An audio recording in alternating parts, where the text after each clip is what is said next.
Hi friends, welcome back to our channel. ఇవాల్టి వీడియోలో ఇక్కడ చూస్తున్నారు కదా, ఇలా కట్ వర్క్ వేపించి ఆ బోట్ నెక్ అలాగే పాట్ నెక్ కూడా అన్నీ కలిసి వచ్చింది.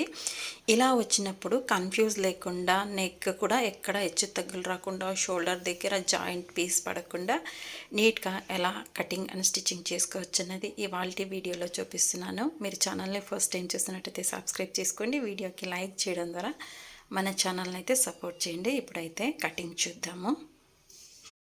బ్లౌజ్ పీస్ని ఇలా డబల్ ఫోల్డింగ్లో ఫోల్డింగ్ చేసుకోండి. ఫోల్డింగ్ మన వైపు ఉండేలాగా, ఓపెన్ మనకు ఆపోజిట్ వైపు ఉండేలాగా వేసుకొని కింద హెచ్చు తగ్గులన్నీ సరి చేసుకుంటూ 1/2 ఇంచ్కి ఒక మార్జిన్ వేసుకున్నాను. బ్లౌజ్ లెంత్ ఎంత అయితే ఉందో ఇక్కడైతే 15 ఇంచెస్కి అయితే నేను ఇలా మార్క్ చేసుకుంటున్నాను. ఇక్కడైతే షోల్డర్ లెంత్ కోసం మనం ఫుల్ షోల్డర్ ఎంతైతే ఉంటుందో అంత మార్క్ చేసుకోవాలి. ఈ బ్లౌజ్కి అయితే 15 ఇంచెస్ ఫుల్ షోల్డర్ మార్క్ చేసుకుంటున్నాను. ఆర్మ్ హోల్ డౌన్ ఇంచెస్ 6.5 ఇంచెస్కి మార్క్ చేసుకుంటున్నాను.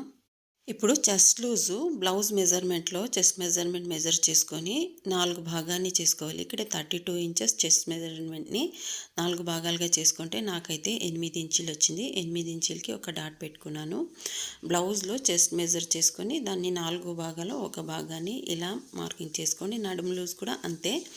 నడుము లూజ్ ఎంతైతే ఉందో దాన్ని డివైడెడ్ బై 4 చేసుకొని ఒక 1 ఇంచ్ ఎక్స్ట్రా ఖర్చు కోసం, అలాగే ఒక 2 ఇంచెస్ ఎక్స్ట్రా స్టిచ్చెస్ కోసం ఇలా మార్కింగ్ చేసుకొని ఆ 2 మార్కింగ్ని కలుపుతూ ఇలా స్ట్రైట్గా లైన్ వేసుకోండి.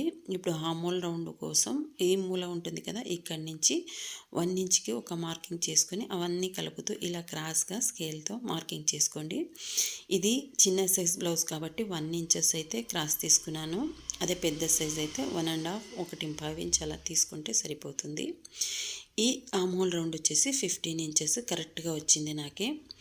ఇప్పుడు నెక్ విడత నార్మల్గా అయితే మనం 2 ఇంచెస్ 2.5 ఇంచెస్, బోట్ నెక్ అయితే 4 ఇంచెస్ అలా పెట్టుకుంటాం కదా. వర్క్ బ్లౌజెస్ కటింగ్ చేసేటప్పుడు మనం బ్లౌజ్లో వర్క్ ఎంత అవుతుందో అంత నెక్ అయితే పెట్టుకోవాలి. ఈ వీడియోలో చూపించాను కదా, నెక్ విడత మెజర్ చేసుకోండి. దానికి తగినట్టు ఒక మార్క్ చేసుకొని నెక్ రౌండ్ అయితే కట్ చేసుకోకూడదు. ఇది వర్క్ బ్లౌజ్ కాబట్టి ఈ వీడియోలో చూపిస్తున్నట్టు మనం మార్కింగ్ చేసుకున్నాం కదా, ఆ మార్కింగ్ని బేస్ చేసుకుంటూ కట్ చేసుకోండి. ఇలా కట్ చేసుకొని కింద టక్స్ కోసం ఒక కట్స్ పెట్టుకోండి. పైన షోల్డర్ దగ్గర మనం నెక్ కోసం మార్కింగ్ చేసుకున్నాం కదా, అక్కడ ఒక కట్స్, చంక రౌండ్ దగ్గర ఒక కట్స్ పెట్టుకోండి. ఇప్పుడు మెయిన్ ఫ్యాబ్రిక్ని ఇలా ఈ వీడియోలో చూపిస్తున్నట్టు కరెక్ట్గా సెంటర్కి ఫోల్డింగ్ చేసుకోండి.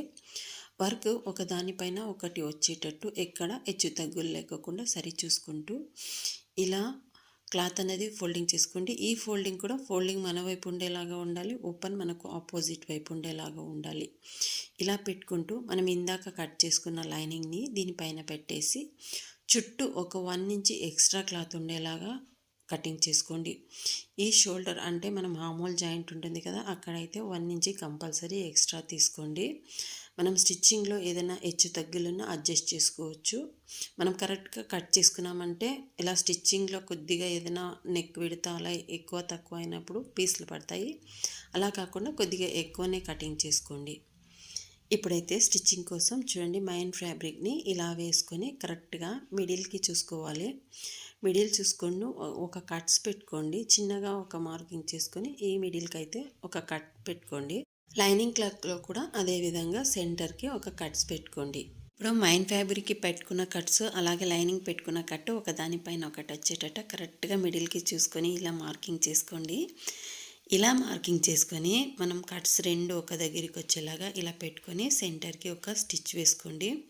ఇక్కడైతే మిడిల్లో వర్క్ వచ్చింది, లట్కన్స్ కోసం వర్క్ వేశారు, అందుకని ఇలా కొద్దిగా క్రాస్ తీసుకొని స్టిచ్చింగ్ చేసుకుంటున్నాను. ఇలా స్టిచ్చింగ్ చేసుకున్న తర్వాత మనం కట్ వర్క్ కదా, టర్న్ చేసుకోండి, రివర్స్ చేసుకొని లైనింగ్ క్లాత్ లోపలి వైపు ఉంది. ఇప్పుడు ఇలా పై వైపు నుంచి వర్క్ వైపు నుంచి ఒక 1 ఇంచ్ వర్క్కి డిస్టెన్స్తో ఇలా చుట్టూరా పెద్ద కుట్టు పెట్టుకొని స్టిచ్ చేసుకోండి. ఇలా స్టిచ్ చేసుకోవడం వల్ల మనకు కట్ వర్క్ స్టిచ్ చేసుకోవడానికి ఈజీగా ఉంటుంది. మనం ఇలా క్లాత్ టర్న్ చేస్తున్నప్పుడు క్లాత్ కదలకుండా నీట్‌గా కూర్చుంటుంది. స్టిచ్ చేసుకోవడానికి ఈజీగా ఉంటుంది.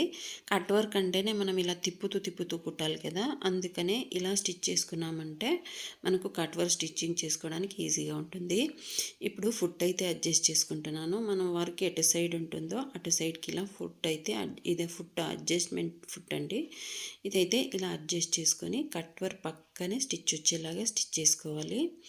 చూడండి ఈ వీడియోలో చూపిస్తున్నట్టు మనకు నీడిల్ అన్నది వర్క్ పైన రాకుండా నీట్గా ఇలా కర్వ్ ఎక్కడైతే ఉంటుందో అక్కడి వరకు ఇలా స్టిచ్చింగ్ చేసుకొని అక్కడ నీడిల్ దింపి ఇలా మళ్ళీ ఫుట్ పైకెత్తి ఇలా టర్న్ చేసుకొని మొత్తం నెక్ ఎంతైతే ఉందో అంత మొత్తం ఇలాగే స్టిచ్చింగ్ చేసుకోవాలి. ఇలా స్టిచ్చింగ్ చేసుకునేటప్పుడు మనం స్టిచ్ అనేది ఫుల్ చిన్న కుట్టు పెట్టుకోవాలి. ఇప్పుడు డోరీ ఉంటుంది కదా! ఇలా వీడియోలో చూపిస్తున్నట్టు లోపలి వైపు పెట్టేసి మరి అక్కడ చిన్నగా రఫ్ చేసుకోండి. ఇలా రఫ్ చేసుకొని మరలా టర్న్ చేసి మనం స్టిచ్ అన్నది అవుట్లైన్ వర్క్ ఉంటుంది కదా! దానిపైన రాకోకుండా నీట్‌గా వర్క్ పక్కనే వచ్చేటట్టు ఫుల్ చిన్న కుట్టు పెట్టుకోండి. ఇలా చిన్న కుట్టు పెట్టుకోవడం వల్ల మనం రివర్స్ చేసినప్పుడు కూడా క్లాత్ పిగలదు. నీట్ ఫినిషింగ్‌తో అయితే వస్తుంది. ఎంత అయితే ఉంటుందో అంత మొత్తం ఇలాగే స్టిచ్చింగ్ చేసుకోవాలి. మొత్తం టర్న్ చేసి నీట్‌గా కర్వ్ దగ్గర ఇలా నీడిల్ దింపిన తర్వాతనే అయితే ఇలా కర్వ్ తీసుకొని స్టిచ్చింగ్ చేసుకోవాలి. సైడ్ కూడా డోరీని మనం లోపల పెట్టేసి స్టిచ్చింగ్ చేసుకోవాలి. డోరీస్ ఇలా మనం లైనింగ్ అటాచ్ చేసేటప్పుడే స్టిచ్ చేసుకోవడం వల్ల ఫినిషింగ్ బాగుంటుంది. ఇది బీడ్స్ వర్క్ కదా! మరి మనం పైనుంచి స్టిచ్ చేసుకోవాలన్నా మళ్ళీ సూజీ దారంతో స్టిచ్ చేసుకోవాలి.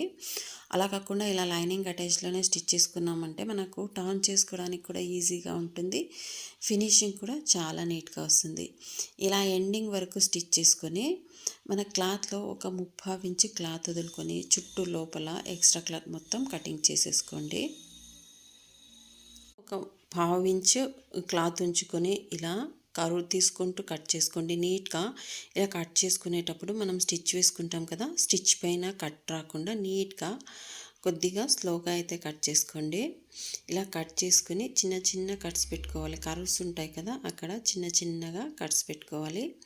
ఈ కట్స్ మనం స్టిచ్ పైన పోకోకుండా జాగ్రత్తగా కట్స్ పెట్టుకొని మనం డోరీస్ పెట్టుకుంటాం కదా! ఆ డోరీస్ పట్టుకొని ఇలా టర్న్ చేసుకున్నామంటే మనకు నీట్‌గా నెక్ అన్నది టర్న్ అవుతుంది. చూడండి ఈ వీడియోలో చూపిస్తున్నట్టు ఇలా టర్న్ చేసుకున్నామంటే మొత్తం వర్క్ మొత్తం క్లియర్‌గా టర్న్ అయిపోతుంది. రివర్స్ చేసుకొని మనం ఇక్కడ కర్వ్స్ ఉంటాయి కదా! ఈ కట్ వర్క్ అని నీట్‌గా బయటకు వచ్చేలాగా అడ్జస్ట్ చేసుకోవాలి. ఇలా చేత్తో మనం ఈ వర్క్స్ అన్నీ అంటే కట్స్ అన్నీ నీట్‌గా బయటికి తీసుకుంటూ ఇలా మొత్తం రౌండ్ ఎంతైతే ఉందో అంత మొత్తం ఇలా లైనింగ్ లోపలికి లాక్కుంటూ కట్స్ అన్ని నీట్‌గా రివర్స్ అయ్యేలాగా అడ్జస్ట్ చేసుకుంటూ ఈ ఎండింగ్‌లో ఈ ఫినిషింగ్ స్టిచ్ ఒకటి వేసుకున్నామంటే మనకు బ్యాక్ పార్ట్ అన్నది రెడీ అవుతుంది. ఈ స్టిచ్ కూడా కట్ వర్క్ ఎలాగైతే ఉంటుందో అలాగే అడ్జస్ట్ చేసుకుంటూ చిన్నగా స్టిచ్ వేసుకోవాలి. ఈ ఫుట్ అయితే యూస్ చేయండి. మనం వర్క్ బ్లౌజ్ స్టిచ్చింగ్ చేసుకోవడానికి ఈజీగా ఉంటుంది. ఎంత ఎడ్జెస్కైనా నీట్‌గా స్టిచ్ పడుతుంది. ఇలా కట్ వర్క్‌కి క్లాత్ అన్నది లైనింగ్ క్లాత్ లోపలికి లాక్కుంటూ పైవైపు పైవైపు క్లాత్ నీట్‌గా అడ్జస్ట్ చేసుకుంటూ ఇలా స్టిచ్చింగ్ చేసుకోండి. ఇంతే ఫ్రెండ్స్, ఇలా స్టిచ్ చేసుకున్నామంటే మనకు బ్యాక్ పార్ట్ అనేది ఇలా రెడీ అవుతుంది. వీడియో మీరు ఛానల్ని ఫస్ట్ టైం చూస్తున్నట్టయితే సబ్స్క్రైబ్ చేసుకోండి. వీడియోకి ఒక లైక్ చేయడం ద్వారా మన ఛానల్ని అయితే సపోర్ట్ చేయండి. మరొక వీడియోలో కలుద్దాము. Thank you for watching.